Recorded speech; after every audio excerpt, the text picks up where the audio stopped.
If there was just one game to talk about that rose from the ashes of poor advertisement and small sales, it would be Mother 2, or as we know it, Earthbound. Earthbound is notable for so many things. A sense of humor mostly unseen in video games at the time, a unique battle system that held such oddities like not dying if your health didn't reach zero before winning a fight, and having one of the most iconic and horrifying final bosses of all time. But honestly, it was all of this and much more that made Earthbound stand out when compared to other RPGs. But if I had to step back and think of one single thing that stood out most to me, it would have to be the overall mood that Earthbound emits. Out of all the RPGs I've grown up with, I don't think I've ever played another game like Earthbound, that just told the player to relax and do their best. Yes, in a world threatened with the end of days and an all-consuming horror of eternal darkness, the game makes sure to let you know to not worry and to do things at your own pace. It's probably what makes the aforementioned boss, Gygas, stand out so much. Aside from the unsettling imagery, Gygas also portrays a deep sense of unease, and a feeling that just serves as a stark contrast to the world that Earthbound is.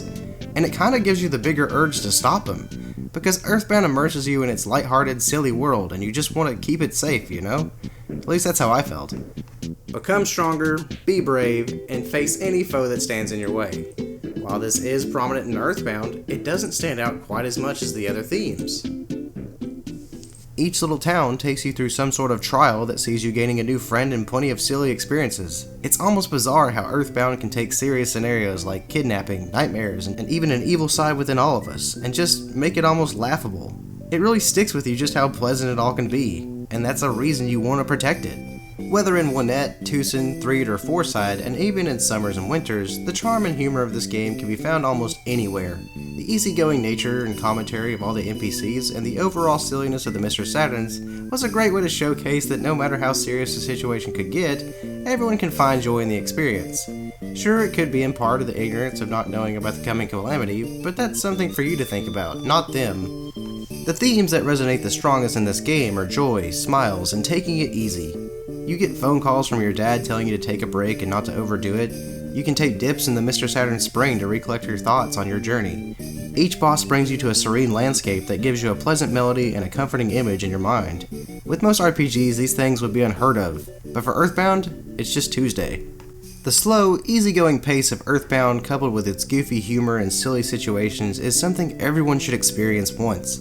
I'd like to think that, while marketed to a young audience, Earthbound really resonates more with adults. We all need to be reminded that every step we take is an accomplishment, and we should all remember that in the stressful grip of the world, a break is something we all need. This becomes all too apparent the older we get, and maybe we just need Earthbound to remind us of that.